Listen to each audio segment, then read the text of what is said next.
Hello guys, welcome to world education academy. आज हम अपने बिजनेस स्टडीज़ के चैप्टर ऑर्गेनाइजिंग स्टार्ट करने जा रहे हैं, जिसमें आज हम उसके प्रोसेस के बारे में पढ़ेंगे। सो गाइस, मैं आपको एक चीज़ बता दूं कि आज हम यहाँ नहीं पढ़ने वाले, आज हम बोर्ड पे नहीं पढ़ेंगे इस वाले, आज हम थोड़ा डिजिटल स्क्रीन से पढ़ेंगे, ठीक है। क्योंकि मेरे पास बच्चों के जो कमेंट्स आ रही हैं, ठीक है, बच्चों के फ़ोन भी आते हैं मेरे पास, मैसेज कमेंट सब आते हैं, तो बच्चों का कहना ये है कि यहाँ पर उन्हें थोड़ा सा क्लियर नहीं दिख पाता, या फिर मेरी साउंड जो है उन तक थोड़ी सी ढंग से नहीं पहुँच पाती है, उन्हें ढंग से दिखता नहीं है, ठीक है। तो इसलिए मैंने जो है डिजिटल स्क्रीन से सोचा है कि आप सभी पढ़ेंगे तो आपको वहाँ पे बहुत मज़ा आएगा। तो गाइस, आपको बता दूँ, आगे बढ़ने से पहले चैनल को सब्सक्राइब कीजिए, वीडियो को लाइक कीजिए और जितना ज़्यादा हो सके शेयर कीजिए। तो चलते हैं अपने डिजिटल स्क्रीन की तरफ। सो गाइस, चलो स्टार्ट करते हैं अपना बिजनेस स्टडीज़ का 5 चैप्टर ऑर्गेनाइजिंग, ठीक है। आपको यहाँ सब कुछ स्क्रीन पर देखो दिखता रहेगा सामने, मैं बताता रहूँगा, ठीक है। तो चलो स्टार्ट करते हैं अपना ऑर्गेनाइजिंग। तो आज हम पढ़ने वाले हैं कि ऑर्गेनाइजिंग के प्रोसेस क्या है। लास्ट क्लास में हमने ऑर्गेनाइजिंग के फीचर्स और उसके इंपॉर्टेंस की बात की थी। आप पढ़ लेते हैं कि इसके प्रोसेस क्या है, इसका किस तरीके से इसको करते हैं ऑर्गेनाइजिंग को, इसका क्या प्रोसेस है, ठीक है। चलिए तो फिर स्टार्ट करते हैं। देखो, यहाँ पर जो हमारा पहला प्रोसेस है वो है identification and division of work. ये हमने फीचर्स में ही पढ़ा था अपने। Identification and division of work का मतलब क्या होता है? The total work is divided into various activities. मतलब जो काम है, जो एक्टिविटीज़ हैं, उन्हें अलग अलग पार्ट्स में डिवाइड करना, ठीक है। अलग अलग सबको उनके काम सौंपना कि कौन क्या करेगा। तो सबसे पहला काम क्या होता है? काम बांटने से पहले काम का पहचान करना कि आखिर काम वो है कौन सा, ऐसा कौन सा काम है जिसको हम दे सकते हैं। तो सबसे पहले क्या करना पड़ता है? हमें काम को आइडेंटिफाई करना पड़ता है, उसके बाद हमें उसे डिवाइड करना पड़ता है, ठीक है। तो ये है हमारा identification and division of work. यहाँ देखो, आपको एक चित्र दिख रहा है, एक ड्राइंग दिख रही है, जिसमें जो है जो फार्मिंग का काम है, स्लाइडिंग का काम है, पेंटिंग का काम है। तो इसमें क्या है, जो जिसके काबिल है उसके हिसाब से इनको काम बांट दिया है। पर उससे पहले क्या किया? काम को आइडेंटिफाई किया और उसके बाद उन्हें डिवाइड कर दिया इन सब लोगों में, ठीक है। तो ये था हमारा identification and division of work. Next है हमारा डिपार्टमेंटलाइजेशन। डिपार्टमेंटलाइजेशन मैंने आपको बताया था कि जो काम है, अब जब वो लोगों को बांट दिया तो इनकी क्या करते हैं, हम एक अलग अलग टीम बना देते हैं, एक अलग अलग ग्रुप को बनाकर हम एक रूम में बंद कर देते हैं, समझ लो ऐसा।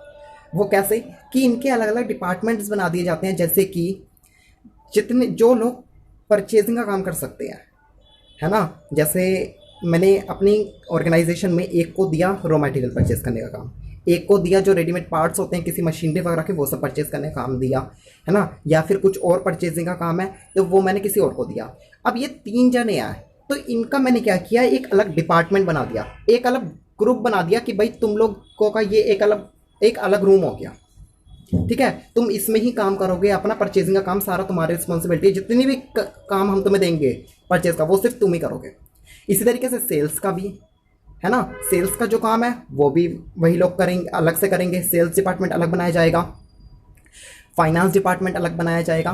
तो यहाँ पर देखो क्या लिखा है, the activities of the same nature. जो सेम नेचर की एक्टिविटीज होती हैं, जो सेम एक्टिविटीज होती हैं, जैसे ये परचेज मैंने बताया, तो वो सेम नेचर की एक्टिविटी है, आर ग्रुप्ड टुगेदर, उनको एक साथ इकट्ठा कर दिया जाता है, and assign to a particular department, और जो एक अलग डिपार्टमेंट होता है उसको उसे सौंप दिया जाता है। तो ये है हमारा डिपार्टमेंटलाइजेशन। देखो अभी एक नेक्स्ट स्क्रीन पे देखना, मैं आपको एक एग्जांपल से समझा देता हूँ।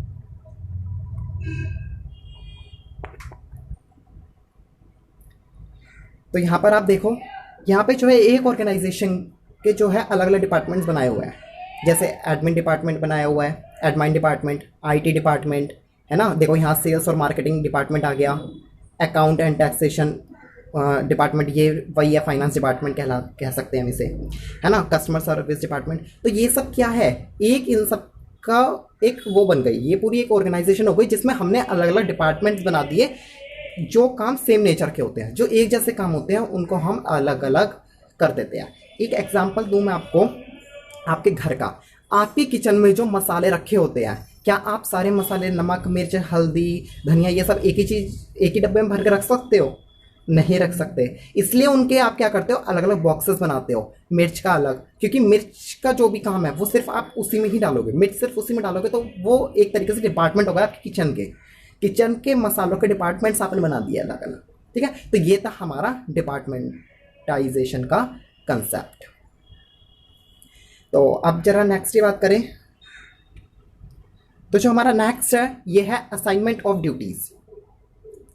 मतलब काम को जो है अब सौंपना। ठीक है, जब हमने डिपार्टमेंट्स बना दिए तो अब क्या करना है, उन डिपार्टमेंट्स को उनकी ड्यूटीज दे देना। डिपार्टमेंट्स हमने अभी उसमें बनाए थे, ये मत सोचना कि उसमें हमने काम भी दे दिया था, हमने सिर्फ अभी डिपार्टमेंट बनाए थे। अब उस डिपार्टमेंट को जो है काम सौंपना, असाइनमेंट ऑफ ड्यूटीज जिसे कहते हैं। तो the responsibility of each individual, यहाँ देखो स्क्रीन पर, the responsibility of each individual और post is decided. Assign duties assign करने से पहले क्या होता है, जो रिस्पॉन्सिबिलिटीज होती है ना, जो उनकी पोस्ट होती है, जिस पोस्ट पर उन्हें काम के लिए रखा जाता है, ये सब जो है पहले डिसाइड कर लिया जाता है कि क्या है इसमें। ठीक है, उसके बाद उन्हें ये असाइन कर दिया जाता है। और एक चीज़ क्या है, जिस समय ये ड्यूटीज असाइन करते हैं तो क्या होता है, उसकी कैपेबिलिटी देखी जाती है कि भाई वो ये काम कर भी सकता है या नहीं। आप नीचे वाला पॉइंट पढ़ो, while assigning duties it is important. Duties assign करते समय ये बात एक इंपॉर्टेंट है कि जो उनका नेचर है वो काम से मैच करना है, मैच करना पड़ता है कि ये काम ये बंदा कर सकता है या नहीं। ठीक है, and the capability of the person to home the work is given, कि मतलब उसकी कैपेबिलिटी है, जो उसे काम हम सौंप रहे हैं, जो काम उसे दिया गया है, क्या उसकी कैपेबिलिटी है उसे करने की, क्या वो कर सकता है ना। पिज्ज़ा वाली बात याद रखना कि अगर मैं आपको पिज्ज़ा बनाने को दे दूं तो मैं पिज्ज़ा बनाने से पहले ये चेक करूंगा कि आपको पिज्ज़ा बनाना आता भी है। कहीं ऐसा ना हो कि उल्टा सीधा आपने लिया, मुझे ब्रेड बना के यहाँ दे दी, ये लो सर खा लो, है ना। तो मुझे क्या करना पड़ेगा, सबसे पहले ये देखना पड़ेगा कि आपको पिज्ज़ा बनाना आता है या नहीं। तो इसमें भी वही है, असाइनमेंट ऑफ ड्यूटीज़ में सबसे पहले कुछ देखा जाता है, पोस्ट डिसाइड की जाती है, जो इंडिविजुअल है उसकी कैपेबिलिटी डिसाइड देखी जाती है कि उसमें ये काम करने की क्षमता है या नहीं। तो ये था हमारा assignment of duties.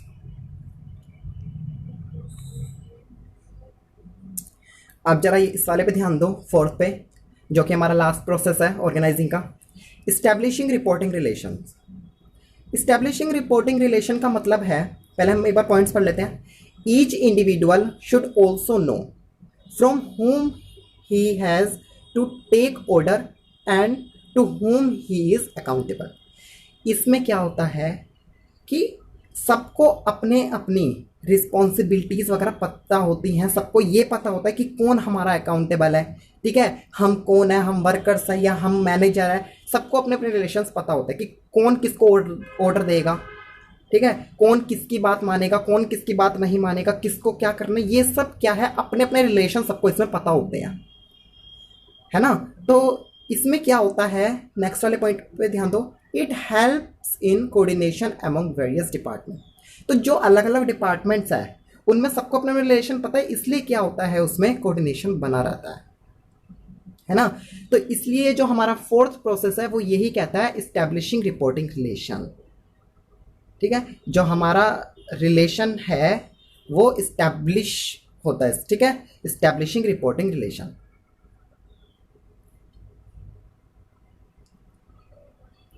So guys, जो हमारा ऑर्गेनाइजिंग का चैप्टर है इसमें हमने प्रोसेस इन सब के ख़त्म हो चुके हैं। नेक्स्ट क्लास में हम इनके स्ट्रक्चर की बात करेंगे।